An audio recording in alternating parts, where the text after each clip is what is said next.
పూరా local. Hi hello welcome to పూరా local news. నేను మీ మధుకర్ రెడ్డి. ప్రపంచం ఒక ప్రయోగశాల. మానవ అభ్యున్నతి కోసం, మానవ అభివృద్ధి కోసం ఎన్నో ప్రయోగాలు ప్రపంచవ్యాప్తంగా జరుగుతూనే ఉంటాయి.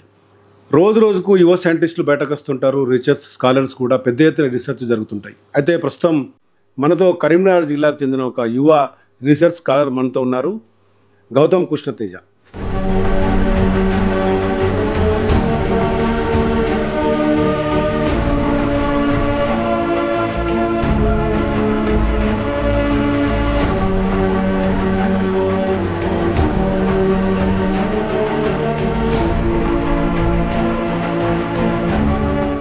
ఎంతోమంది రీసెర్చ్లు ఒక ఎత్తు, ప్రస్తుతం మనతో ఉన్న కృష్ణతేజ చేస్తున్న రీసెర్చ్ కూడా ఒక ఎత్తు.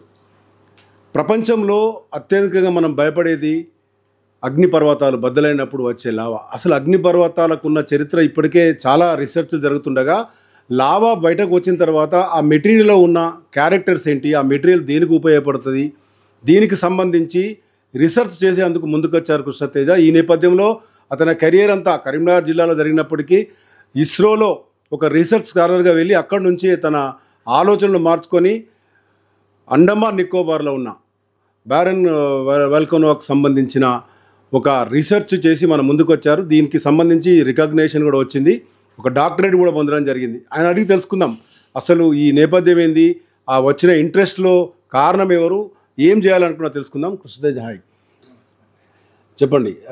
మీరు మామూలుగా విద్యాభ్యాసం జరుగుతున్నప్పుడు ఒక సైంటిస్ట్గా, ఒక రీసెర్చ్ స్కాలర్గా వెళ్దాం అనుకున్నారా? ప్రస్తుతం మీరు చేస్తున్న ఏదైతే అగ్నిపర్వతాలకు సంబంధించిన రీసెర్చ్లో ప్రత్యేకత ఏముందని చెప్పుకోవచ్చు? నా ఎడ్యుకేషన్ మొత్తం అనేది బేసిక్ అయితే కరీంనగర్లో కంప్లీట్ అయిందండి. ఎప్పుడైతే నా డిగ్రీ అయిపోయాక ఇక్కడ వాణిజ్య డిగ్రీ కాలేజ్లో అప్పుడు ఎంఎస్సీ వెళ్ళడానికి నేను మా నాన్నగారిని అడిగాను. ఏ కోర్స్ అయితే బాగుంటుందంటే మా డాడీ ఉండి అందరూ ఇంజనీరింగ్ డాక్టర్లు అవుతున్నారు, నువ్వు కొంచెం రీసెర్చ్ వెంటకి వెళ్తే బాగుంటుంది, డిజాస్టర్ మేనేజ్మెంట్ కోర్స్ ఉంది బాగుంటుంది అని చెప్పడం జరిగింది. సో ఆ కోర్సు నేను ఎంట్రన్స్ ఎగ్జామ్ రాసి దాంట్లో నాకు సీట్ వచ్చింది ఎంఎస్సీ డిజాస్టర్ మేనేజ్మెంట్లో. అప్పుడు నేను అండమాన్లో ఉన్న పాండిచ్చేరి యూనివర్సిటీ క్యాంపస్లో ఎంఎస్సీ డిజాస్టర్ మేనేజ్మెంట్ చేశాను.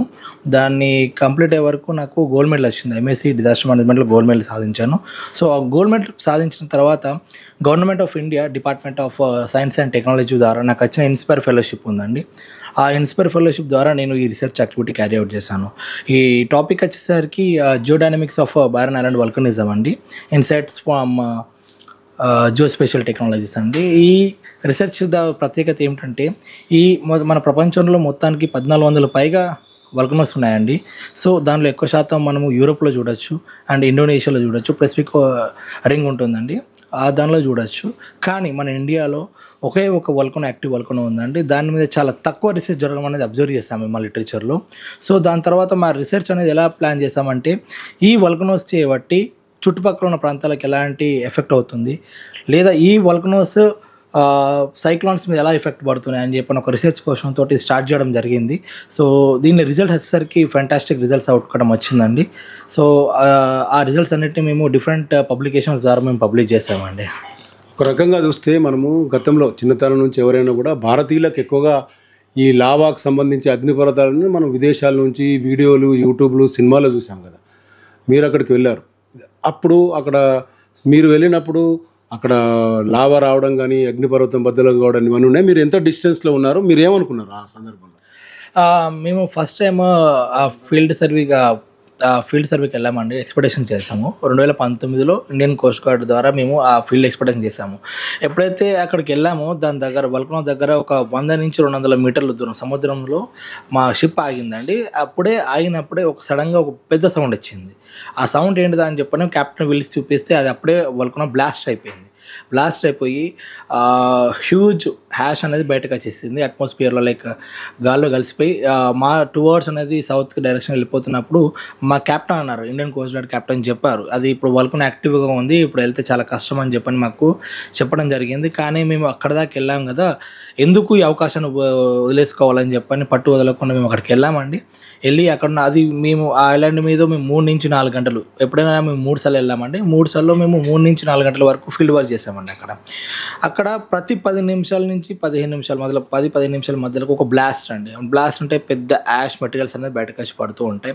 ఆ డే టైం కాబట్టి లావా అనేది మాకు డార్క్ రెడ్డిష్ కలర్లో కనబడుతుందండి. అండ్ ఆ లావా వచ్చినప్పుడు చాలా హీట్ అండ్ గ్యాసెస్ కూడా బయటకు వస్తాయండి. సో ఆ వల్కనో ఎక్కడైతే లావా వస్తుందో దగ్గర ఒక 50 నుంచి 100 మీటర్ల దూరం వరకు మాకు అలౌ ఉందండి. అక్కడ దాకా వెళ్ళి, ఎందుకంటే మాకు కావాల్సిన ఎక్స్పర్టైజ్ ఎక్విప్మెంట్ లేకపోయేసరికి మేము చాలా డిస్టెన్స్లో ఉండి మా ఫీల్డ్ వర్క్ని క్యారీ అవుట్ చేస్తామండి. ఇప్పుడు మీరు శాంపిల్స్ అక్కడ నుంచి మెటీరియల్ తీసుకొచ్చారు కదా, ఆ ఇంటెన్షన్ ఏంది? ఆ మెటీరియల్కి సంబంధించి భవిష్యత్తులో ఈ మెటీరియల్ను ఇంకెక్కడ మీరు క్యాచ్ చేసుకొని కంపేర్ చేసుకునే అవకాశం ఉంటుంది? దీనికి మన దేశం తరఫున కానీ, అధికారుల తరఫున కానీ, ప్రభుత్వం తరఫున కానీ ఎలాంటి సపోర్ట్ ఉంటే దీనికి సంబంధించిన పూర్తి క్యారెక్టర్ బయటకు వచ్చే అవకాశం నాకు? ఎప్పుడైతే మా పిహెచ్డి వర్క్ రీసెర్చ్ వర్క్ అనేది 2 ఆబ్జెక్టివ్స్కి మేము ప్లాన్ చేసామండి. ఫస్ట్ దాన్ని మానిటరింగ్ చేయడం జరిగిందండి. దాని ఒక డిఫరెంట్ డేటా సెట్స్ అంటే ఒక 10 రకాల డేటా సెట్స్ అనేది మేము యూజ్ చేసాము. దగ్గర 70 సంవత్సరాల భూకంపం డేటాని, 50 సంవత్సరాల సైక్లోన్ డేటాని, అండ్ ఇంకొక 50 సంవత్సరాల విఆర్పి డేటాని, డిఫరెంట్ టెంపరేచర్ డేటా సెట్స్ మేము యూజ్ చేసి ఒక కన్క్లూషన్కి వచ్చాము. ఏంటంటే ఈ వల్కనోస్ అనేది ఎప్పుడైతే మన హుదూద్ కానివ్వండి, ఫెలిన్ కానీ, నీలం కానీ ఇలాంటి సైక్లోన్స్ అనేది ఎప్పుడైతే అండమాన్లో ఫామ్ అవుతాయో, ఫామ్ అయ్యేవి ఎప్పుడైనా నార్మల్ సైక్లోన్స్ ఫామ్ అవుతాయి. కానీ అవి ఎప్పుడైతే వల్కనోస్ దగ్గర నుంచి వెళ్తూ ఉంటాయో ఆ వల్కనోస్ ఇచ్చే హీట్ని అవి క్యాప్చర్ చేసుకొని నార్మల్ సైక్లోన్ని సివియర్ సైక్లోన్గా చేంజ్ అయిపోయి అది ల్యాండ్ ఫాల్ అవుతుందండి ఇండియన్ ఈస్ట్ కోస్ట్ మీద.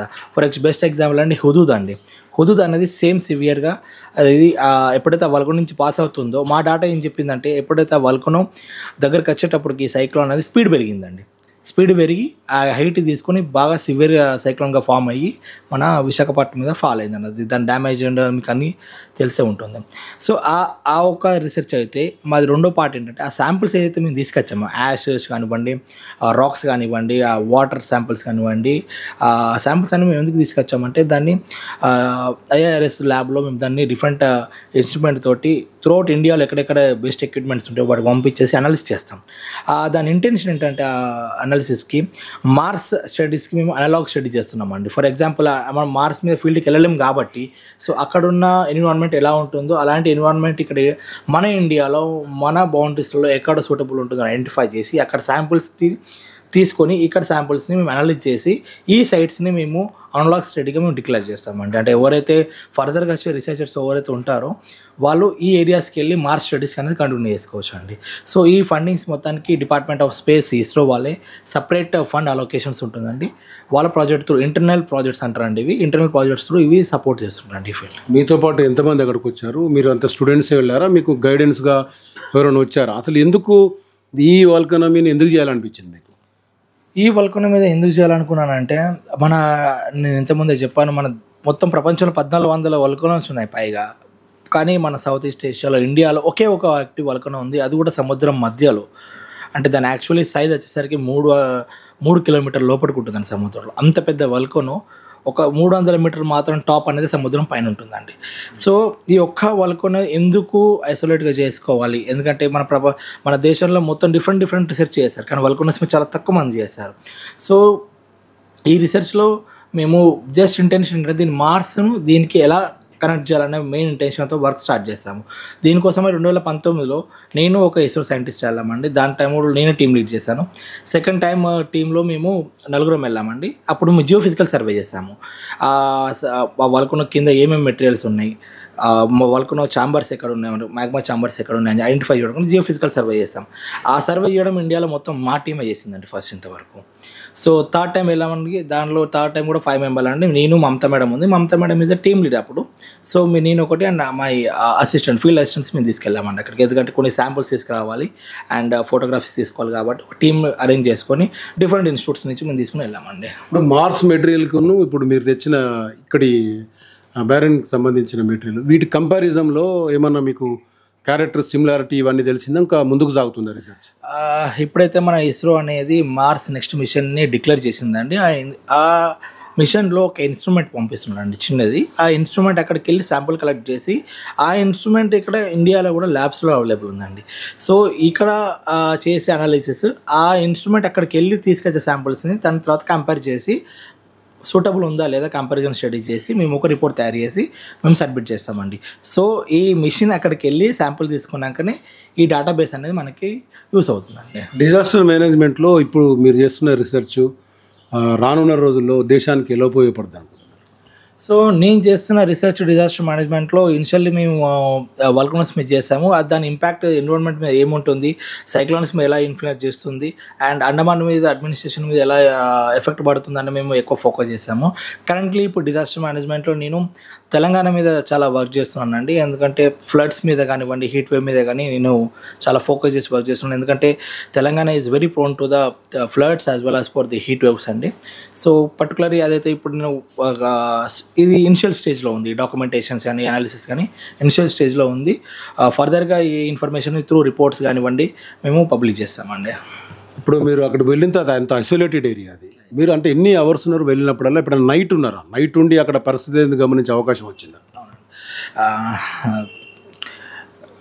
ఇప్పుడైతే మేము 2019లో వెళ్ళాను, 2021 వెళ్ళాను, 2024 అనుకున్నాము. ఈ ఫీల్డ్ మేము ఏం చేసామంటే డే టైంలో చేసామండి శాంపిల్స్ తీసుకురావడానికి. ఎందుకంటే డే టైంలో వెళ్తేనే ఆ హీట్కి మేము భరించగలుగుతాం అన్నట్టు. అంటే ఎర్లీ మార్నింగ్స్ వెళ్ళి అవర్స్ వెళ్ళామండి. ఆ టెంపరేచర్ ఎందుకంటే నార్మల్గా ఉంటుందండి. ఇప్పుడు మీరు అన్నట్టే మా నెక్స్ట్ ఫీల్డ్ ఎక్స్పెడిషన్ ఉందండి.